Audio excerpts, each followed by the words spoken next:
Bem-vindos ao debate. Hoje a gente mergulha no material de Hexatombe. A premissa é intensa. Agentes de uma organização secreta, a Ordem, têm suas mentes transplantadas para os corpos de assassinos procurados. Tudo isso para impedir um ritual apocalíptico, a Lua Vermelha, que depende de 6 sacrifícios humanos. O problema é que eles acordam no meio do caos, sem memória, e descobrem que essa troca de corpos foi supostamente um plano arquitetado por eles mesmos. E é aí que surge a nossa questão central. Essa estratégia da Ordem de tomar os corpos de assassinos é um mal necessário? Taticamente genial e eticamente defensável? Ou é uma violação tão profunda que contamina a missão e a própria alma da organização? Exato. Eu vou defender que, diante do apocalipse iminente, foi uma jogada dura, mas a única jogada possível. E eu vou argumentar que essa tática não é só moralmente indefensável, mas também um desastre estratégico que mostra uma falha fundamental nos princípios da Ordem. Olha, para mim, a estratégia da Ordem é puro pragmatismo. É uma resposta direta a uma ameaça que não ia esperar. O material é muito claro. 6 pessoas vão ser sacrificadas, uma por dia. O relógio está correndo, não havia tempo para métodos convencionais. A troca de corpos, por mais extrema que pareça, foi a única forma de conseguir 2 coisas essenciais: acesso e informação. A informante deles, a Ágata, diz com todas as letras que os corpos dos assassinos tinham informações que a gente precisava descobrir. E, mais importante, eram bem poderosos. Eles não pegaram corpos aleatórios, pegaram as ferramentas, digamos, perfeitas para a missão. E vamos ser sinceros sobre a moralidade aqui. Eles usaram os corpos de pessoas que já iam participar dos rituais, iam matar de qualquer jeito. A violação do corpo de um assassino pesa muito menos na balança do que a morte de 6 inocentes. E o ponto crucial: tudo indica que houve consentimento prévio. A própria Ágata joga a pergunta no ar: vocês todos não concordaram com esse plano? A amnésia não é uma falha, é uma medida de proteção, porque o excesso de informação, e isso é dito, provavelmente ia quebrar a mente de vocês permanentemente. É uma estratégia de guerra, calculada e necessária. Perto. O plano todo se baseia numa premissa eticamente podre.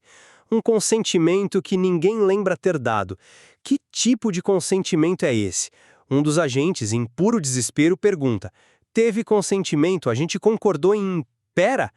Você confiaria na palavra de uma completa estranha que te diz que você concordou em abandonar sua vida, sua família, tudo? Isso não é um acordo, é manipulação. E o custo humano disso é devastador. Não é um inconveniente temporário, é um trauma profundo. Um deles lamenta: eu vou perder a minha vida. Mas é um risco da profissão. E isso nem é o pior. O material confirma que um dos corpos originais dos agentes já está morto. A possibilidade de ficarem presos para sempre não é uma hipótese, é uma realidade para um deles. Taticamente você chama de genial, eu chamo de caos. A Ágata, a responsável pela operação, admite que as coisas saíram do controle, que foi um pouco mais intenso do que o planejado e que ela não achou que vocês iam chegar aqui tão cedo. Isso não é o som de um plano bem executado, é o som de um desastre que, por pura sorte, ainda não explodiu completamente. A Ordem não combateu o mal, ela usou os mesmos métodos sujos, arriscando a sanidade dos seus próprios homens. Mas, peraí, você está tirando de contexto a questão do consentimento. Estamos falando de um cenário onde a Lua Vermelha vai acontecer daqui a 7 dias. Isso é o equivalente a uma declaração de guerra contra a realidade. Em tempos de guerra, a ética precisa ser mais flexível. A vida de 6 inocentes que serão sacrificados de formas brutais não supera a autonomia corporal de assassinos convictos. E quanto aos agentes, eles são operadores de uma agência de elite. Eles sabiam dos riscos quando entraram. A perda de memória, repito, é uma proteção. Mas que proteção é essa? A urgência não pode ser um cheque em branco para cometer qualquer atrocidade. Você diz que a ética precisa ser flexível, mas o que a Ordem fez foi quebrar a ética, não flexionar. A angústia deles é real, não é um risco calculado. Quando um agente começa a ter flashes da própria família e pergunta quando isso tudo acabar, o que vocês vão fazer com a gente?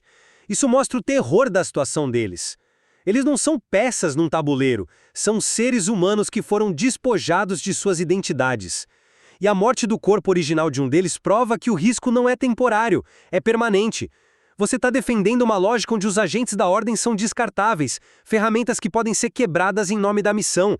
Isso é perigoso. Eu não digo que são descartáveis. Digo que o sacrifício deles tem um propósito maior. E a perda de memória, por mais angustiante que seja no momento, foi o que permitiu que eles focassem. Se eles tivessem todas as suas memórias, o peso da família, da vida antiga, misturado com os instintos assassinos dos novos corpos, eles não aguentariam. A Ordem fez uma escolha tática para mantê-los funcionais. Funcionais ou manipuláveis. Sem memória, eles não têm como questionar as ordens da Ágata. Eles são forçados a confiar nela. É uma forma de controle. A Ordem não só sacrificou a humanidade deles, como também a autonomia. Eles se tornaram marionetes num corpo estranho. E a justificativa do bem maior é exatamente o tipo de argumento que tiranos usam para justificar suas ações. E mesmo com todos esses problemas que você aponta, vamos aos fatos. A estratégia funcionou. Eles podem ter cambaleado, podem ter sofrido, mas o resultado está aí.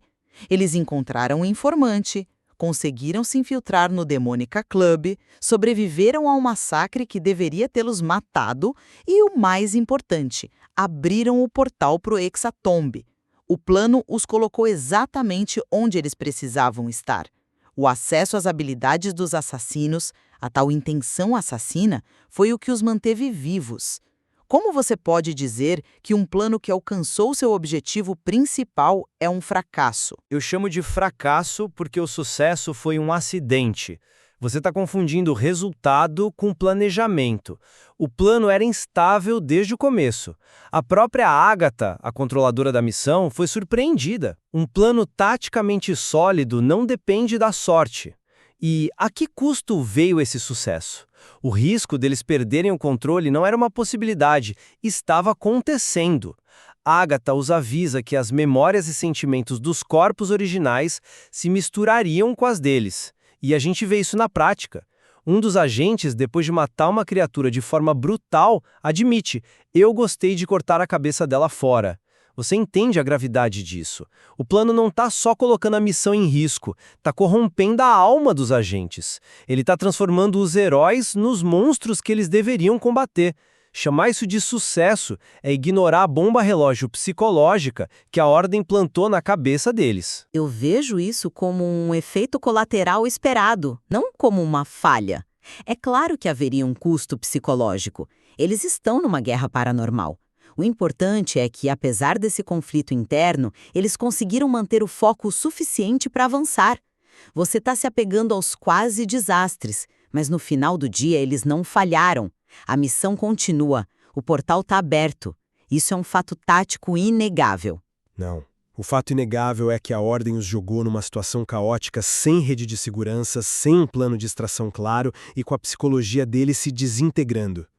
Isso não é tática, é negligência.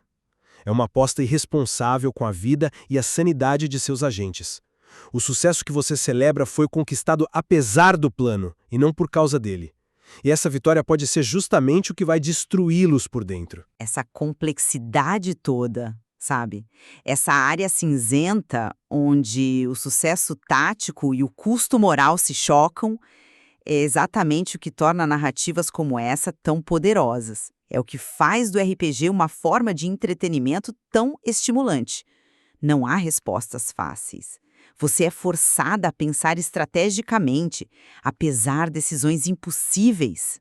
Exatamente. É por isso que quem se envolve com RPG, com esse tipo de história, geralmente desenvolve uma capacidade incrível de pensamento crítico. São pessoas criativas, que leem, que estão acostumadas a navegar por sistemas complexos e a resolver problemas de forma não linear. É um verdadeiro exercício para a mente.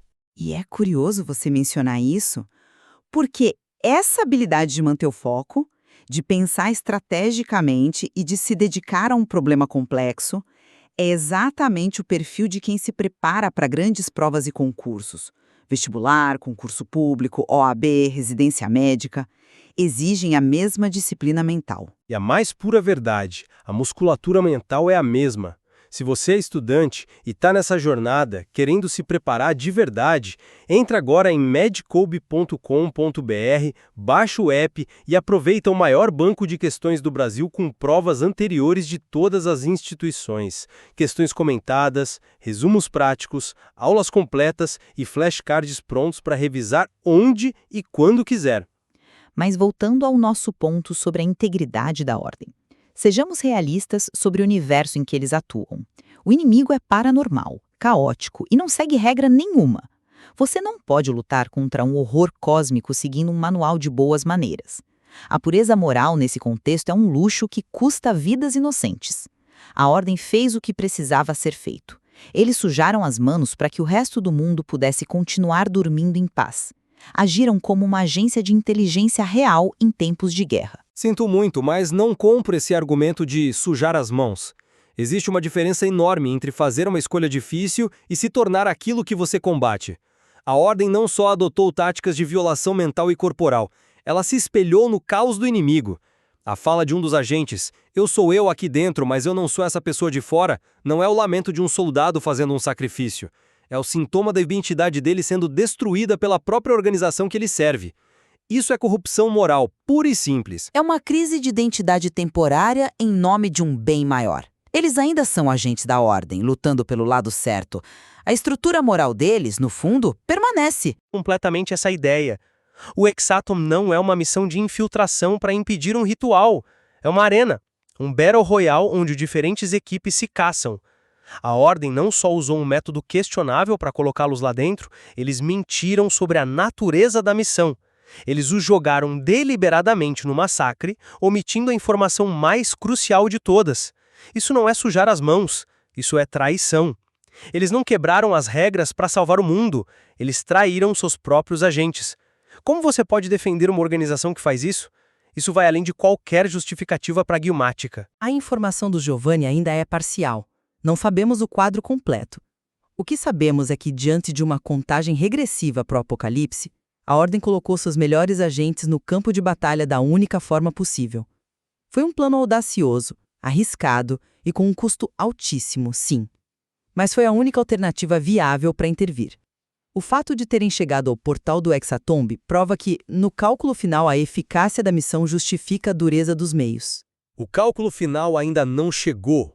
Por enquanto, o que temos é uma falha ética gigantesca e uma aposta tática imprudente. Ao jogar fora o consentimento e a integridade de seus agentes, a Ordem não apenas se manchou moralmente, mas criou uma operação instável cujas consequências já são trágicas. Um corpo original morto, agentes psicologicamente fraturados e agora a revelação de uma traição. O plano não foi justificado, ele foi um erro catastrófico desde o início. Pergunta mais difícil na luta contra o mal. Até onde você pode ir antes de se tornar o monstro que caça? A Ordem apostou que poderia caminhar nessa linha sem cruzá-la. A jornada dos personagens dentro do Exatomb será o verdadeiro teste dessa aposta. Exato. E essa discussão fica em aberto, porque o material sugere que não existem respostas fáceis quando se está à beira do abismo. A questão agora é se a Ordem os jogou no abismo para salvá-los ou apenas para se livrar dele.